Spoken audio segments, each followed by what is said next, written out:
ጥያቄና መልስ ምንድነው ጥያቄ? የነብዩ እናትና አባት ሃይማኖታቸው ምን ነበር የሚል ነው። የነብዩ እናትና አባት ያው የነብዩን አባት በተመለከተ ያው ሐዲስ ላይ ተናግሯል። ኢነ አቢ ወአባከ ፊናር ብለዋል መልእክተኛው ሰለላሁ ዐለይሂ ወሰለም። ላኪን ያው ኢብኑ ባዝ ይህንን በተመለከተ የሰጡት ማብራሪያ አለ።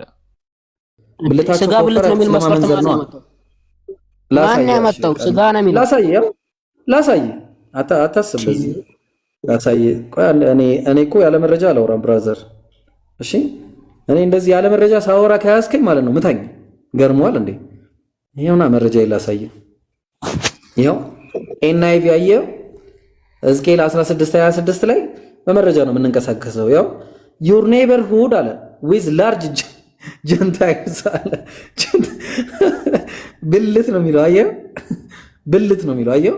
ላርጅ ትልልቅ ማለት ነው። እግዚአብሔርን የካዱበት ምክንያት ትልልቅ ነው። ይሄ ትርጉሙ ነው ወይስ እንትኑ ነው? ቆይ እዚህ ጋር ይሄው እንዴ ምን ሆነ ነው? ትርጉሙ ነው ምኑ ነው? አዎ ትክክለኛው ትርጉም ትክክለኛው ዕብራይስጥኛው እንደዚህ ነው የሚለው ብራዘር። እዚህኛ ቤት መተህ ተረት ተረት ምናምን እላለሁ ካልክ ከዚህ በኋላ እንደ ነገር ነው መዘረግፍልህ። አርፈህ የምታወራውን ብታወራ ይሻላል። በአግባቡ በስርዓት ችግር የለውም እኮ ታወራለህ። በቃ በስርዓት ታወራ እኮ በስርዓት ካወራ አውራ። ከዛ ካለዛ ተረት ተረት የማን እንደሆነ አሳያለሁ። ይሄን አሁን በራስ በኩል ተርጉመው ነው አንተ ምን ማለት ነው? ይሄ ብልታቸው ከወፈረ ከጎረቤቶችሽ ከግብፃውያን ጋር አመነዘርሽ አለ። ምን ማለት ብልታ በምንድነው የሚመነዘረው? ብራዘር ስማ፣ በመጽሐፍ ቅዱስ ታሪክ እኮ የሚመነዘረው እንደዚህ ነው የሚመነዘረው። ልንገር፣ በእግር ነው የሚያመነዘረው ሰው ቶሶ አገባ ቆይ አይደለም አገባም እኮ ልንገር፣ ቆይ ተክሳውት ልንገር፣ ችግር የለም። ቆይ አይደለም እኔም አንተም ልንገረው አልተፈቀደልኝም። ስማ ይሄውና እኮ ዕብራይስጥኛው እንደዛ እኮ ነው የሚለው። ያሳየው እኮ ብራዘር ልንገር፣ ቆይ አንተ ተረጋጋ። ቆይ እንዴ ምን ሆነ ነው? ተረት የማን እንደሆነ ላሳይ። ይሄን አንብብልን እስኪ የጌታ ሰው እንዴ ጸጋው ይበዛል በጸጋው ይኖር። እስቲ አንብብልን አንዴ የጌታ ቃል ይነበብ። ለምን እዛኛው ጥቅስ ላይ እዛው ጋር አትመለስም እንዴ? ይሄን ያንሳን ጨርሶ ወደዚህ እናሮጥ አንብበው። ኧረ ግድ የለም እስቲ አንብበው። እዛው ላይ ተመለስ አልኩ። ያንን ጨርስ መጀመሪያ እስቲ የጌታ ቃል ካላፈርክበት እስቲ አንብብ። ካላፈርክበት የጌታን ቃል አንብበው እስቲ አንብብ። ምንም አላፍርም እኔ የማያሳፍር እዛው ላይ ተመለስ መጀመሪያ። እዛ ጨርስ እዛው ላይ ተመለስ አልኩ። አንብበው አንብብ። ያሳፍራል። ያንን ጨርሰን ስንመለስ እዚህ ጋር እንደማያሳፍርና እንደሚያሳፍር አሳያለሁ። በቃ ይሄ ያሳፍራል ማለት ነው ጋይስ፣ ሰምታችኋል? 1300 ሰዎች ያንን ጨርስ መጀመሪያ የመጀመሪያውን ጥቅስ። አዎ ይሄው እሺ፣ ይሄውና የትም ማን ነው ሄደም ትንቢተ ሕዝቅኤል ምዕራፍ 16 መጣ። ይሄው አሁን ከዚህ እንጀምራለን። አታነበው፣ ችግር የለም አነበብኩ ስለሆነ አታነበው። እሺ ምንድነው የፈለከው? እሺ መጣው ጥቅሱ ላይ እዚህ ጋር አሁን በመጽሐፍ ቅዱስ ትእዛዝ መሰረት ትንቢትን ማንም ሰው ለገዛ ፈቃዱ አይተርጉም ይለናል። ስለዚህ አንተም እኔም ለመተርጎም ማን ነው እንደዛ ያለ? ይጀምር። ማን ነው እንደዛ ያለ? ሁለተኛ ጴጥሮስ ላይ አውጣ፣ ችግር የለውም እኮ ማን ነው? ሁለተኛ ጴጥሮስ ማን ይጻፈው? እንደውም አዝጋለሁ። እንደውም በጣም በቃ ትክክለኛ ጥያቄዎች ነው። ጴጥሮስ ራሱ ማን ነው? ሁለተኛ ጴጥሮስ ጴጥሮስ ራሱ እዛው ላይ አለ። ቆይ አንዴ ጠብቀኝ፣ ቆይ ችግር የለውም። መረጃ ጠብቅ እንታሽ። እሺ ትንቢትን ዝም ብለህ እየገባህ ትበጠብጣለህ እንዴ? ተረታት በገዛ እጅ ብለህ ተረተን ዝም ብለህ ገብተህ አታውቅም። እንዲህ ተሸክመን እንሸልማለን ቆመን ማለት ነው። ኧረ ተሸክመን ያማል እንዴ? እኔ አንተንም እሱንም ተሸክሜ እሸልማችኋለሁ። ትሸለማለህ ከምር ካመጣ የፈለከውን መርጠህ እስቲ አምጣ። አንተ በገዛ እጁ እኮ ነው ተረት አለ። በገዛ እጁ ሲያቀብጠው ማለት ነው። ወላሂ ቀለብለቡ እሺ እንጠብቀው እስቲ እንዲህ ዝም ብለን እሺ አንድ 50 ዓመት ሰተን 50 ዓመት ብለን ሰተናል። በቃ ደስ ይበል። ጀምስ ኢየሱስ መጥቶ የምጽአት ቀን ንጥቀት ሁላ ይከሰታል። ገርሟል አይላም እንዲሁ 50 ዓመት ሰተናል ዝም ብለን እሺ እንዲፈልግ አስፈላጊ ከሆነ ሽመቱም እናደርግለታለን። ትርፍ ቃላት ተናገሩ እዚህ ጋር ዝም እሺ ፈልግ በቃ አንናገር። በገዛችሁ ነው በገዛ ይቅርታ ተረት ተረት ላልከው ይቅርታ ጠይቅ እንተዋለን። ተረት ያልካት ይቅርታ ከጠይቅ ለሰው ስለማያመጣ ከሌላ ሰው ጋር ቀጥለሽ። አይ እሱማ አይመጣም፣ ግልጽ እኮ ነው። እሱ እስከሚያመጣ ድረስ እንትና ይመጣል ብንል ትንሳኤ። ለማንኛውም እንደዚህ አንድም ግን እንትን ምንድነው አንተ አይደለም ይሄ ባይብል ላይ ራሱ የባይብል እንትን ማብራሪያዎች ላይ ራሱ የተጠቀሰ ነገር ስለሆነ ነው እሱን ልከፍትልህ ነው እና ታየዋለህ። እሱ ላይ ባይብል ማብራሪያዎች ላይ ራሱ እንትን ተብለዋል እንደማይታወቁ ጸሐፊያኖቹ። ጭራሽ እኮ ይሄ እንዴ ሁሉም እኮ ነው ደግሞ አንዱ ብቻ እንዳይመስልህ እንትን ላይ ያሉት ምንድነው አዲስ ኪዳን ላይ ይሁን ብሉይ ኪዳን ላይ ያሉት እኮ ቀይ ከፍቼ ላሳያችሁ አንዴ።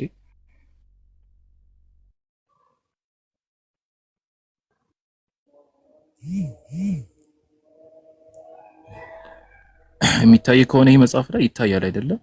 ይህ አሁን የእንትን የመጽሐፍ ቅዱስ መዝገበ ቃላት ነውና የመጽሐፍ ቅዱስ መዝገበ ቃላት ነው። በጣም ተአማኒ የሆነ መጽሐፍ ነው ክርስቲያኖች ዘንድ። በነገራችን ላይ ሌላ መጽሐፍ አሳያቸዋለሁ ማብራሪያዎችን፣ የብሉይ ኪዳን የአዲስ ኪዳን ማብራሪያዎች። አሁን እዚህ መጽሐፍ ላይ ስለ ጸሐፊያኖቹ ሲተርክ አሁን እዚህ ጋር ለምሳሌ መጽሐፈ መሳፍንት አሁን አይታችኋል። ያውን እንትን ላይ ብሉይ ኪዳን ላይ አሁን ይሄ መጽሐፉን ማን እንደጻፈው ምን ጊዜ እንደተጻፈ እርግጥ ባይታወቅም እንኳ የጻፈው ሳሙኤል ወይም በሳሙኤል ዘመን ከነበሩት ነቢያት ወገን አንዱ እንደሆነ ይታመናል። አይታችኋል። እንትን ያቀረበው እንደሆነ ይታመናል እንጂ ምን ጊዜ እንደተጻፈ እርግጡ አይታወቅም ብሎ ራሱ ይገልጸዋል እዚህ መጽሐፍ ላይ። እስካሁን ደግሞ ኺላፍ ያለባቸው ደግሞ ውዝግብ ያለባቸው ደግሞ አሉ የዕብራውያን ጸሐፊ ምናምን በሚለው። አሁን እዚህ ጋር የሳሙኤል መጽሐፍን እንደዛው ማን እንደጻፈው አልተገለጠም ይላል። አይታችኋል። ሌሎችንም መጽሐፍቶችን እንደዚህ ነው የሚገልጿቸው። ሰቆቃወ ኤርሚያስን ጸሐፊው ኤርሚያስ መሆኑና አለመሆኑ አልተረጋገጠም ይላል። አይታላ ሌሎች መጽሐፍቶች እንደዚህ ነው። እዚህ ጋርም እንደዛው ዜና መዋዕል እና ሌሎችም እንደዛው እዚህ ጋር አሁን መጽሐፈ ኢዮብን ጸሐፊው ማን እንደነበር አልታወቀም ይላል። እያየህ ነው አይደለ ጀምስ? ማን እንደነበር አልታወቀም። ሁሉም አዲስ ኪዳን ብሉይ ኪዳን ሲጀምር ብዙ አሁን ተረት ተረት ያልከው ነው ይሄ ያመጣ። እንዲህ ተረት ተረት ከተባለ እኮ ባይብል እኮ እንዳለ ተረት ተረት ነው። እንትና ሰላም ትበለ እንትና ሰላም ትበለ። ቆይ አንዴ ላሳየህ እንደው በይነ አሁን እዚህ ጋር አሁን ለምሳሌ እነዚህ ቃላት አሉ። አሁን ይሄ ተረት ዝም ብለው ምንም የማይጠቅሙ ነገሮች ናቸው። እንደ አሁን የአምላክ ቃል ውስጥ ሊመደቡ የማይችሉ ለምሳሌ ሁለተኛ ዮሐንስ መልእክት ነው ምዕራፍ 1 ቁጥር 13 የተመረጠችው የእህትህ ልጆች ሰላምታ ያቀርቡልሽ የተመረጠችው የእህትሽ ልጆች ሰላምታ ያቀርቡልሻል ይላል። እኛ አሁን ምን ያገባን ሰላምታ ብታቀርብ ባታቀርብ? አሁን ከኛ ጋር እኛን ምን ይመለከተናል? ይሄኛ ገብታ እንደዚህ ያሉ ባዶ ነገሮች አሉበት። ምንም ከአምላክ አሁን ይሄንን አይነት ቃል እንዴት ያስተላልፋል አምላክ? ከአምላክ ዘንድ የመጣ መልእክት ከሆነ የተላለፈልን ያለው የሆነ ምንም አሁን ከዚህ ምን እንማራለን? ሰላምታ እሺ ምን ይሁን ገባ? እዚህ ሶስተኛ ዮሐንስ መልእክት ራሱ ምዕራፍ 1 ቁጥር 15 ላይ ሰላም ለአንተ ይሁን ወዳጆች ሰላምታ ያቀርቡልሃል፣ ወዳጆችን በየስማቸው እየጠራ ሰላምታ ያቀርብልኝ። አሁን ይሄ ምን ይሁን ገባ?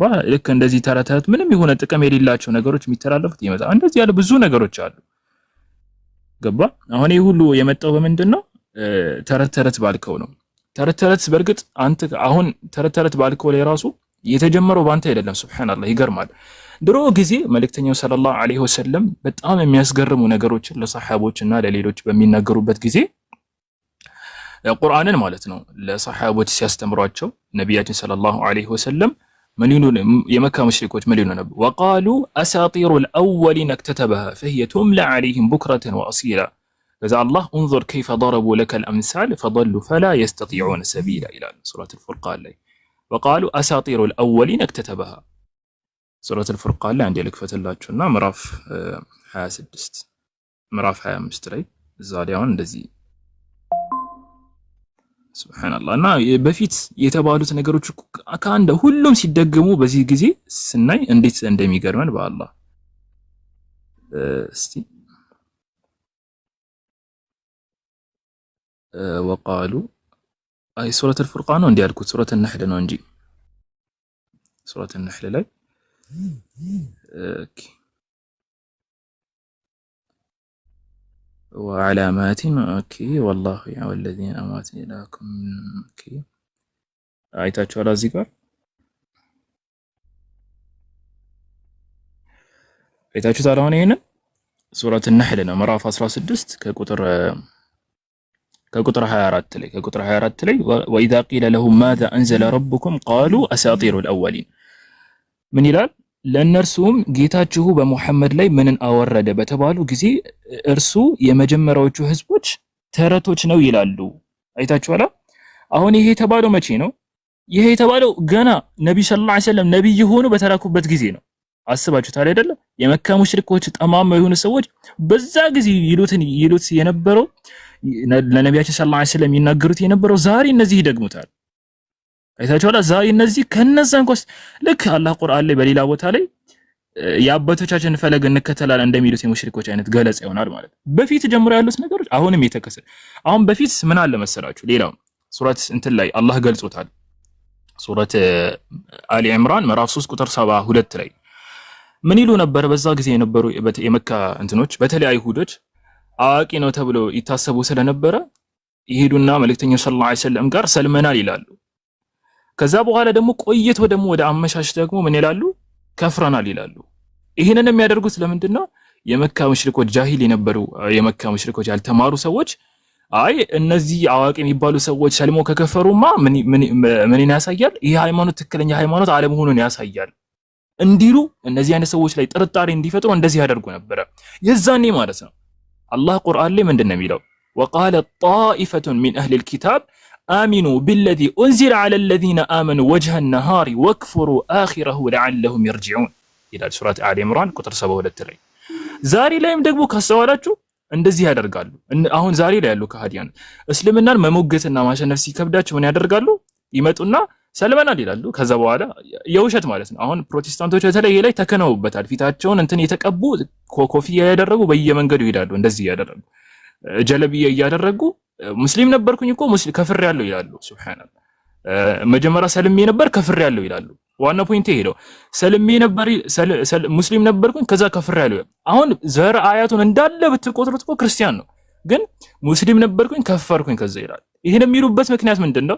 አማኞች ትክክለኛ የሆኑ አማኞች ከዚህ ሃይማኖት እንዲወጡ ነው። ገባችሁ? ለዓለሁም የርጂዑን እንደሚለው አላህ ተባረከ ወተዓላ وقالت طائفة من أهل الكتاب آمنوا بالذي أنزل على الذين آمنوا وجه النهار واكفروا آخره لعلهم يرجعون። ስለዚህ የዛኔ የተባሉት ራሱ የዛኔ አሁን ነብዩ ሰለላሁ ዐለይሂ ወሰለም ምን ይሉት ነበር? ይሄማ አብድ ነው ይሉት ነበር። ይሄማ የሚናገረው ነገር ወህይ አይደለም ይሉት ነበር። የዛኔ አላህ ምንድነው ያለው ምላሽ ሲሰጥ? ሱረት النجم ምዕራፍ 53 ከ1 እስከ 4 ያለውን ብታነቡ ምንድነው? والنجم إذا هوى ما ضل صاحبكم وما غوى وما ينطق عن الهوى إن هو إلا وحي يوحى إلى الله تبارك وما ينطق عن الهوى እንዲሁ በስሜት የመጣለትን የሚናገር አይደለም እናንተ እንደምታስቡት ይላል። የዛን ጊዜ የነበሩትን እኮ ነው ሙሽሪኮች። ዛሬ ላይም ደግሞ ዳግም መተው እነዚህ ሰዎች ምን ይላል? ነብዩ ሰለላሁ ዐለይሂ ወሰለም የሚናገረው ነገር ወህይ አይደለም። አላህ አስከትለው ምን አለ? ቁጥር 4 ላይ إن هو إلا وحي يوحى ይህ ከአላህ ዘንድ የመጣ ወህይ እንጂ ሌላ አይደለም ይላል አላህ ተባረከ ወተዓላ። እና ብዙ ነገሮች መጅኑን ይሉታል። እና ይሄንን ደግሞ ሱረት አልቀለም ላይ ኑን ወልቀለሚ ወማ ይስጡሩን ማ አንተ ቢኒዕመቲ ረቢከ ቢመጅኑን ወኢነ ለከ ለአጅረን ገይረ መምኑን አንተ መጅኑን አይደለህም ይላቸዋል አላህ ተባረከ ማ አንተ ቢኒዕመቲ ረቢከ ቢመጅኑን ወኢነ ለከ ለአጅረን ገይረ መምኑን ወኢነከ ለዐላ ኹሉቂን ዐዚም አንተ በታላቅ ስነ ምግባር ላይ ነህ ይላቸዋል ሰለላሁ ዐለይሂ ወሰለም። ነብዩ ሰለላሁ ዐለይሂ ወሰለም በታላቅ ስነ ምግባር ላይ ነው የነበሩት። የስነ ምግባር መለኪያ ናቸው። አንድ ሰው ስነ ምግባር ምን ያክል ያማረ ነው የሚለው ለመለካት ከፈለገ ምን ያክል የኔ ስነ ምግባር ከነብዩ ሰለላሁ ዐለይሂ ወሰለም ጋር ይስተካከላል የሚለውን ማየት ያለበት። አነስ ኢብኑ ማሊክ ይላል ትክክለኛ በሆነ ሐዲስ ምን ይላል? ነብዩ ሰለላሁ ዐለይሂ ወሰለም በጣም ለብዙ ዓመታት ኻድሚያቸው ይላል ወማ ቃለ ሊ ኡፍን ቀጥ ይላል አንድም ቀን ማለት ነው የሁላ ጊዜ ስኻድማቸው ሳገለግላቸው ኡፍ ብለውኝ አያውቁም ይላል መልእክተኛው ሰለላሁ ዐለይሂ ወሰለም። አንድም ቀን ማለት ወማ ቃለ ሊ ኡፍን ቀጥ። አይሻ ትናገራለች ተመሳሳይ ነገሮች አይደለም። ሰሃቦች እንኳን ሲያዩአቸው መልእክተኛው ሰለላሁ ዐለይሂ ወሰለም ምንድን ይሉት ነበር? መረአሁ ሚን በዒድ ምን ይሉ ነበር? አንዱ ሰሃቢ ሲናገር መልእክተኛው ሰለላሁ ዐለይሂ ወሰለም ጋር መጣና እንደዚህ አለ ፈጀዐልቱ አንዙር ኢለ ነብይ ሰለላሁ ዐለይሂ ወሰለም ወአንዙር ኢለ አልቀመር እንደዚሁ በቃ ነብዩንና ጨረቃን መመልከት ጀመርኩ። ነብዩ ከጨረቃ በላይ ምርጥ የሆኑና ውብ የሆኑ ሰዎች ሆነው አገኘዋቸው ይላል።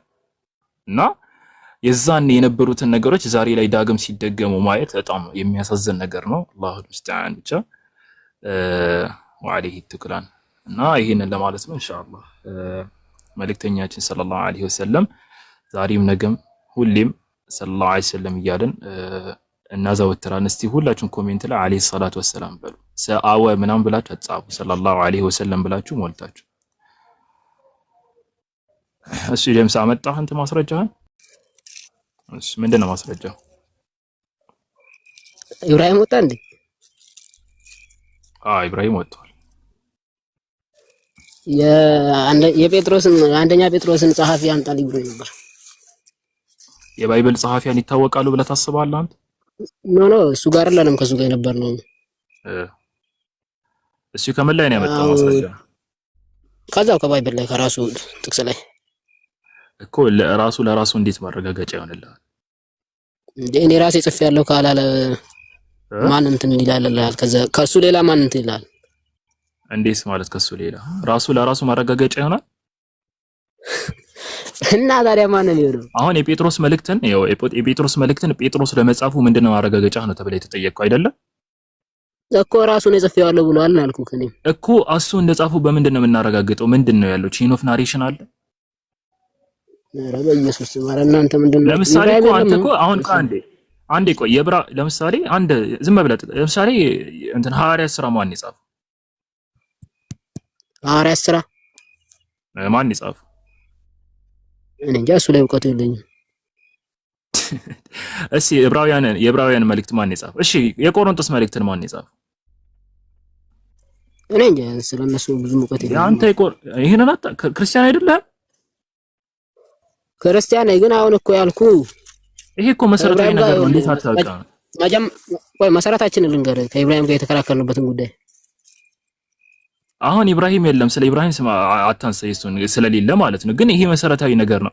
ለምሳሌ አሁን ቀደም ምንድን ነበር ያላችሁ? ቆይ አሁን እዚህ ጋር አንተ የምትሉት ጸሐፊያኖችን እኮ ነው የምጠይቀው። አሁንም እኮ ቢሆን ጸሐፊያኖችን ነው የምጠይቀው። ጸሐፊያኖች እሺ፣ ለኔ ጥያቄ መልስ ስጡኝ። በቃ ተውሱ፣ ለኔ ጥያቄ መልስ ስጡኝ። እሺ እኮ ይታወቃሉ ወይ ጸሐፊያኖቹ? ጸሐፊያኖቹ ማለት ጸሐፊያኖቹ ይታወቃሉ? የባይብል የሚታወቅም ማለት ማይታወቅም ማለት እሺ ለምሳሌ የሚታወቃል የሚለውን ከጎን እናስቀምጠውና ማይታወቀው ላይ እናወራ። ጸሐፊው የማይታወቀ መጽሐፍን እንዴት ነው አንተ ያምላክ ቃል ብለህ የምትከተለው? ማለት ጸሐፊው እንዴ የሰማችሁትን አይደለ? በአላህ አሁን ምንድነው ያለው? ጸሐፊያኖቹ የማይታወቁ አለ። ከባይብል ውስጥ ጸሐፊያኖቹ የማይታወቁ መጽሐፍት አሉ ማለት ነው። ወይንም ቻፕተሮች አሉ እና እንትኖች አሉ፣ ቡኮች አሉ። አሁን የሚለው ጸሐፊያኖቹ የማይታወቅን መጽሐፍ እኛ የአምላክ ቃል ብለን እንቀበላለን እያለ ያለ ሱብሃን። እኔ አሁን ከዚህ ይልቅ እኔ አሁን ያንተ መጠይቅህ አንዴ ቆይ፣ እኔ አሁን መጠይቅህ ላንተ እንዴት ይሄንን የአምላክ ቃል ብለህ ተቀበልክ ብዬ ሳይሆን እኔ የሆነ መጽሐፍ ለምሳሌ ዛሬ ጻፍኩኝ። እኔ ኤልያስ ዛሬ የሆነ መጽሐፍን ጻፍኩኝ። ከዛ በኋላ ይሄንን መጽሐፍ የአምላክ ቃል ነው እንካ ተቀበል ብዬ ብጠይቅህ ለምንድን ነው ማትቀበልበት ምክንያት ምንድን ነው? ማለት አንተ ከአምላክ ዘንድ የመጣ አንድ ምኑ ነው የሚያስታውቀው? አንተ ምኑ ነው የሚያስታውቀው? እንዴት ነው? እሺ ምክንያት ጥቀስልኝ። በዚህ ምክንያት አንቀበልም ያንተን ብለህ ጥቀስልኝ እስቲ። ማለት አልገባኝም ጥያቄ። በዚህ ምክንያት ያንተ መጽሐፍ የአምላክ ቃል አይደለም ብለህ እስቲ አንድ ምክንያት አቅርብልኝ። አሁን ጥያቄ መልስልኝ። ሌላ ፖለቲካ ተብና ጥያቄ መልስልኝ አይደል? አላህ ያ ሐስረተን ዐለል ዒባድ ይላል አላህ ቁርአን ላይ ያ ሐስረተን ዐለል ዒባድ ሱብሃንአላህ። እና ተገርማላችሁ ብቻ። እና ይሄ በጣም የሚያስገርም ነው። ጸሐፊያኖቹ ማይታወቁን መጽሐፍ መከተል ማለት የአምላክ ቃል ብሎ አስቡት። የአምላክ ቃል ውስጥ ምን አለ? ለምሳሌ አሁን አንተ ኢየሱስ አምላክ ነው ስትል የምታመጣልኝ ከዛ መጽሐፍ ነው። ኢየሱስ ተሰቅሏል ስትል የምታመጣልኝ ከዛ መጽሐፍ ነው።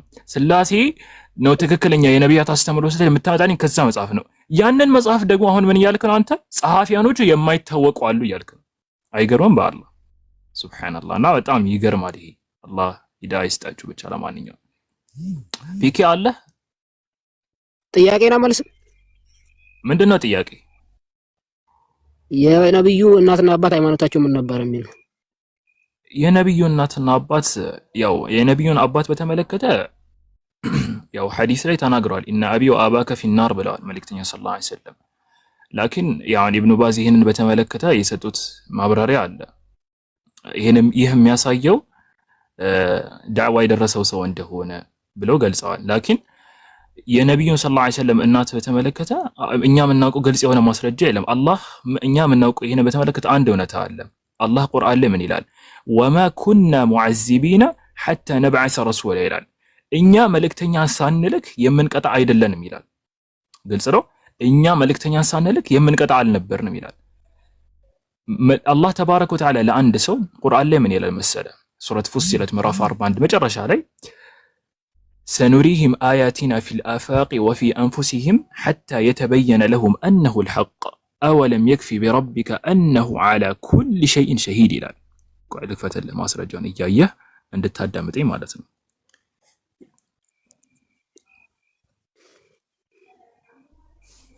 ይታያል አይደለም? ሱረቱ ፉሲለት ምዕራፍ 1 ምዕራፍ 41 ቁጥር 53 ላይ እንዲህ ይላል እነርሱም ቁርአን እውነት መሆኑ ለእነርሱ እስከሚገለጽላቸው ድረስ በአጽናፎቹ ውስጥና በነፍሶቻቸው ውስጥ ያሉትን ተአምራቶቻችንን በእርግጥ እናሳያቸዋለን ይላል አላህ። ነገሮች ግልጽ እስከሚሆኑ ድረስ በእርግጥ እናሳያቸዋለን ይላል አላህ። አወለም የክፊ ቢረቢከ አነሁ ዐላ ኩሊ ሸይኢን ሸሂድ፣ ጌታህም እርሱ በነገር ሁሉ አዋቂ መሆኑ አይበቃምን ብሎ ይጠይቃል አላህ። ስለዚህ ምን እንረዳለን ከዚህ? አላህ ነገሮች በዚህ መልኩ ግልጽ አድርጎ እናሳያቸዋለን ብሏል። በሌላ የቁርአን አንቀጽ ደግሞ ምን ብሏል? መልእክተኛ ሳንልክ የምንቀጣ አይደለንም ብሏል። ወማ ኩና ሙዐዚቢን ሐታ ነብዐሰ ረሱላ፣ እኛ መልእክተኛ ሳንልክ አንድ ሰው እኔ የጠየቅኩና አንተ መጣው ሌላ ልመጣልህ ነው ልመጣልህ ነው ወደ ፖይንት ልመጣ። ተረጋግተህ አዳምጥ።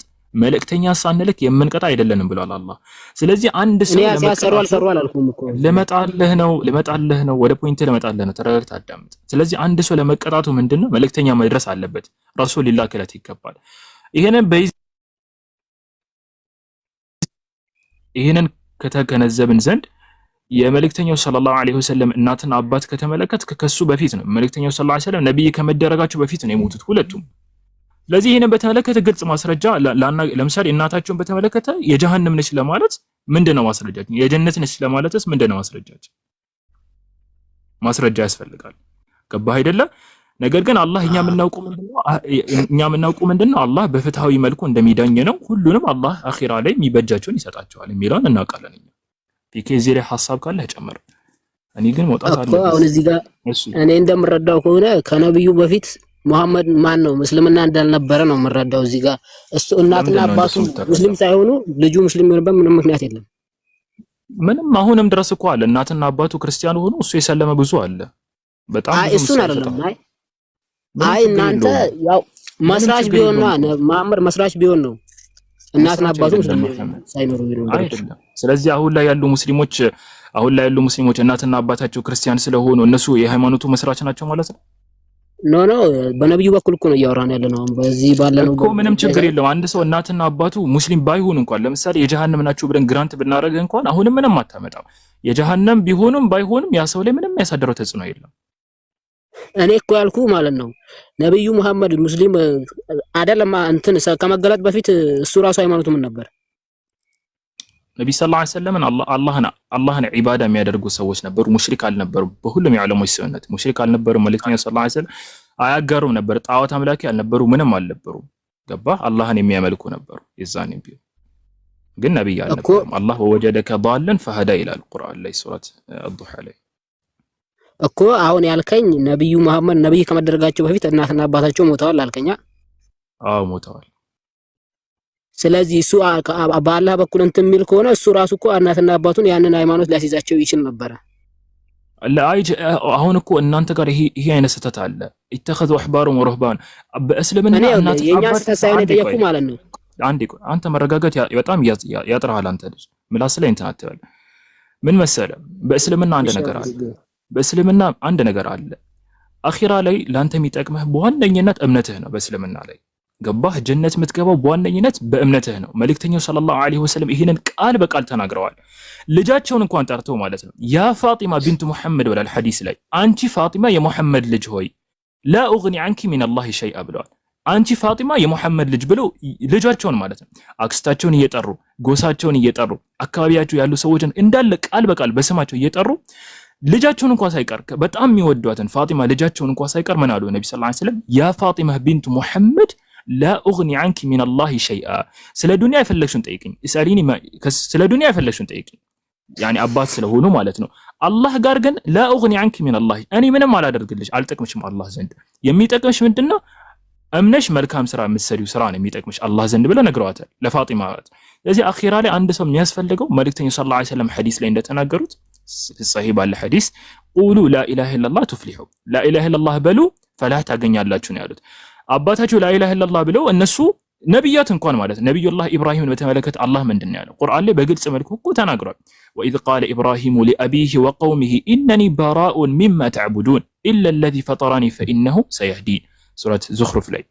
ኢብራሂም ምን አለ ለአባቱና እዛ ጊዜ የነበሩ ህዝቦች وإذ قال إبراهيم لأبيه وقومه إنني براء مما تعبدون እናንተ ከምታጋሩት ነገር እኔ የጠራሁ ነኝ ይላል ኢብራሂም አባቱ አጋሪ ነበረ ሙሽሪክ ነበረ ግልጽ ነው አባቱ ሙሽሪክ ነበር አባቱና እሱ ያደረጉትን ሒዋር እንኳን ሱረት መርየም ላይ ይገልጻል አላህ ግልጽ ነው አይደለ ሱረት መርየም ላይ ወዝኩር في الكتاب إبراهيم إنه كان صديقا نبيا إذ قال لأبيه يا أبت لما تعبد ما لا يسمع ولا يبصر ولا يغني عنك أنت لمدن من ما يسمع من ما يملك لا أنت من ما يتقمه لمدن متاملكه بلو يطيقوا لا أباته مالت إبراهيم عليه السلام طاوتنا عملكنا يا نوح عليه السلام ደግሞ ልጁ እንደዚሁ ሱረት ሁድ ላይ በግልጽ መልኩ ና ከኛ ጋር ታምናለህ ብሎ አባትየው ኑህ عليه السلام ልጁን ሲጠራው ምን አለ እኔ ትልቅ ቃል ሰአዊ ኢላ ጀበልን ያዕሲሙኒ ሚነል ማ አለ ትልቅ የሆነ ቦታ ላይ እወጣለሁ ከፍታ ላይ ያዕሲሙኒ ሚነል ማ ከውሃ ከሚመጣው ማዕበል ወይንም ከጎርፉ የሚጠብቀኝ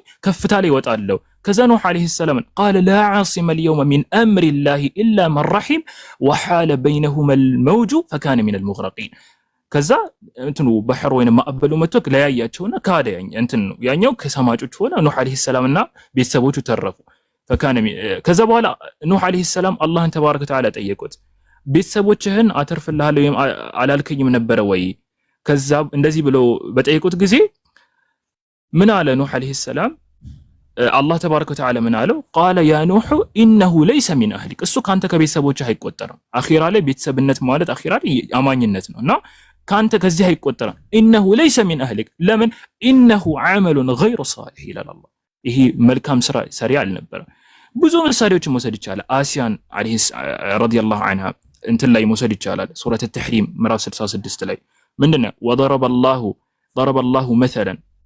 ضرب الله مثلا للذين كفروا امرأة نوح وامرأة لوط የኖህና የሎጥን ምሳሌ ለካዱ ሰዎች አላህ ለነሱ ሰጣቸው امرأة نوح وامرأة كانتا تحت عبدين من عبادنا الصالحين ለኛ ምርጥ ከነበሩ صالح ከነበሩ ሰዎች ጋር ነው የነበሩት እነሱ ማለት ነው ኑህ عليه السلام ሉጥ ሁለቱም ነብያት ናቸው የነሱ ሚስቶች ከመሆናቸውም ጋር ከሃዲያኖች ናቸው ግልጽ ነው كانتا من عباد ضرب الله مثل الذين امرأة نوح وامرأة كانتا تحت عبدين من عبادنا الصالح فخانتهما فلم يغنيا عنهما من الله شيئا وقيل ادخلا النار مع الداخلين جهنم سات ግቡ ተባሉ ከዛ አስከትሎ ደግሞ የአሲያንና የፊርዓውን وضرب الله مثلا للذين آمنوا امرأة فرعون ላመኑት ደግሞ የፊርዓውንና የሚስቱን ታሪክ አላህ Subhanahu Wa Ta'ala አሰፈር አስከትሎ امرأة فرعون إذ قالت رب ابن لي የፊርዓውን አስቡት ፊርዓውን ማለት እኔ ጌታችሁ አምላካችሁ ነኝ ያለ ሰው ነው انا ربكم الاعلى ብሏል ሱረት الناس قال انا ربكم እኔ አምላካችሁ ነኝ ጌታችሁ ነኝ ያለው ፊርዓውን የሱ ሚስት ከመሆናው ጋር አላህ ለአማኞች ምሳሌ ያደረጋት እሷን አሲያን وضرب الله مثل للذين آمنوا امرأة فرعون ይላል አላህ የፊርዓውንን ሚስት ምሳሌ ያደረጋት ከዛ ምን አለ قالت رب ابن لي عندك بيتا في الجنة ጀነት ውስጥ ቤት ገንባልኝ አለች بيتا في الجنة ونجني من فرعون وعمله ونجني من القوم الظالمين ከፊርዓውንና ከስራዎቹ እኔን ምን አርገኝ አጥራኝ ወይንም ደግሞ እንትን አርገኝ ብላ ተናገረች ማለት ነው ስለዚህ እሷ አሁን ከአማኞች ጋር ሆነች እሱ ደግሞ ጀሃነም ላይ ከማንም በላይ ከሚቀጡት ሰዎች መካከል ተመደበ አስቡት ስለዚህ በእስልምና ጀነት የሚገባው በወንድሜ ነው በአጎቴ ነው በእንተኔ ነው የሚባል ነገር የለም አምነህ መልካም ስራ ትሰራለህ አምኖ አንድ ሰው መልካም ስራ ከሰራ በኋላ ጀነት ላይ ምናልባት አንዳቸውን ወደ አንዳቸው ደረጃ ከፍ ሊያደርግ ሁለቱም አምነው ሸፋዓ የሚባል ነገር አለ። ሸፋዓ ግን ከዚህ አሁን ከካሃዲነት ጋር የሚገናኝ ነገር ሸፋዓ አንድ ሰው ሻፊዕም ይሁን ሙሸፋዕ ሸፋዓ የሚያደርግም ይሁን ሸፋዓ የሚደረግለትም ይሁን ከሃዲ መሆን የለበትም። ከሃዲ ከሆነ ምንም አይጠቅምም። ነገር ግን ከገቡ በኋላ ግን ሸፋዓ አማኞች ከሆኑ ይጠቅማል። አላህ ቁርአን ላይ ሱረት ጡር ወለዚነ አመኑ ወተበዐትሁም ዙርየቱሁም ቢኢማኒን አልሐቅና ቢሂም ዙርየተሁም ወማ አለትናሁም ሚን ዐመሊሂም ሚን ሸይ ኩሉ ምሪኢን ቢማ ከሰበ ረሂን። ስለዚህ ይሄ ፖይንት ይነሳል ማለት ነው። ይሄ ሐሳብ አለ እዚህ ላይ አለ ፊክ ሐቢብ። እኔ ግን ሰላም አለይኩም ወራህመቱላሂ ወበረካቱ አለው ሐሳብ ግን ወአለይኩም ሰላም እሺ መርሐባ ኤልያስ ሰላም አለይኩም። ወአለይኩም ሰላም ወራህመቱላሂ ወበረካቱ ጃ ከየትኛው ቤተ እምነት ነህ? ይሻላል። እሺ እንትን ታብታብ እናደርገው። ሁሱ ካለክ ድምፅ አሰማ እንዳይዘጋብን። ታብታብ ኮፒ ሊንክ አድርጉ። ክርስቲያኖች ካላችሁ ግቡ። ቀጥሉ ኤልያስ።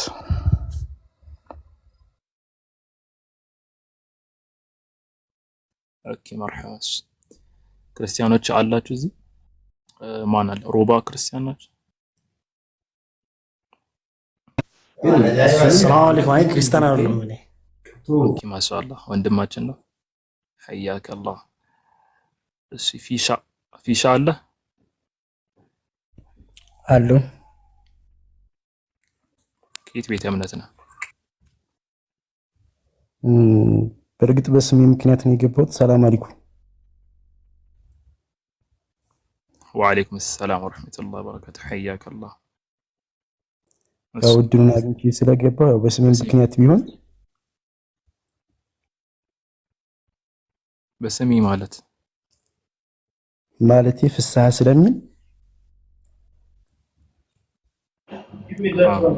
ሙስሊም አልመሰልኳቸውም ነው።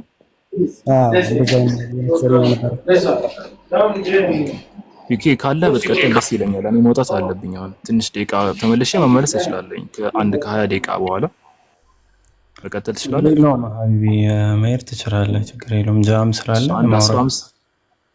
መርሐባ። 15 ደቂቃ ምናምን በኋላ ከተመቸኝ ኢንሻአላህ እገባለሁ። አሁን መውጣት አለብኝ። በጣም ይቅርታ። ኢንሻአላህ። እሺ ሀቢቢ እና ሀሳቢ ልግለጽና ምንም ጥያቄ ልመልስለት።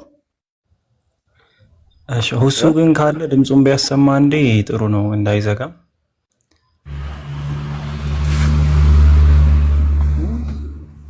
ኡስታዝ አለ? እሺ የለም መሰለኝ። ፍስሐ ምን ጥያቄ ነበረ? ፍስሐ አልነበርኩም። አዎ ጥያቄም አለኝ፣ ግን ይሄን መልስ ልመልስለት። ኦኬ ተጠይቀህ ነው? ጃኒ ጠይቀህ? ማን ጠይቀህ? አይ ብዙ ጊዜ ይሄ የረሱል እናትና አባት የት ናቸው በሚለው ላይ ማለት ነው ሙስሊሞች ላይ ይሄ ብዥታ ነው የሚባለው እንደዛ ይፈጥርባቸዋል። ለምሳሌ ይህን ጥያቄ ከዚህ በፊት ታኩር ጠይቆት ነበር ሁሱን እና ይሄ ጥያቄ ይብለጥ እስልምና ሐቅ እንደሆነ የሚገልጽ ጥያቄ ነው፣ እንኳን ጥርጣሬ ሊፈጥር ማለት ነው።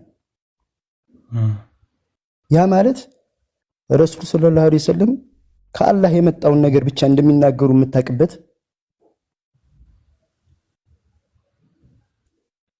ሐቅን ብቻ ከአላህ ዘንድ የመጣውን ብቻ ነው የሚናገሩት። ያ ማለት ስለ እናታቸውና ስለ አባታቸው ያልታዘዙትንና አላህ ያላዘዛቸውን መልስ ሊናገሩ አይችሉም።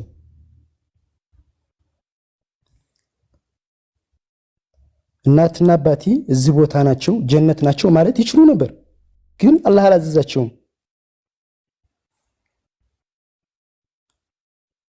እና ይሄ ሙስሊሞች ላይ ይሄ ቪዥታ ሊፈጥር የሚገባ ጉዳይ አይደለም።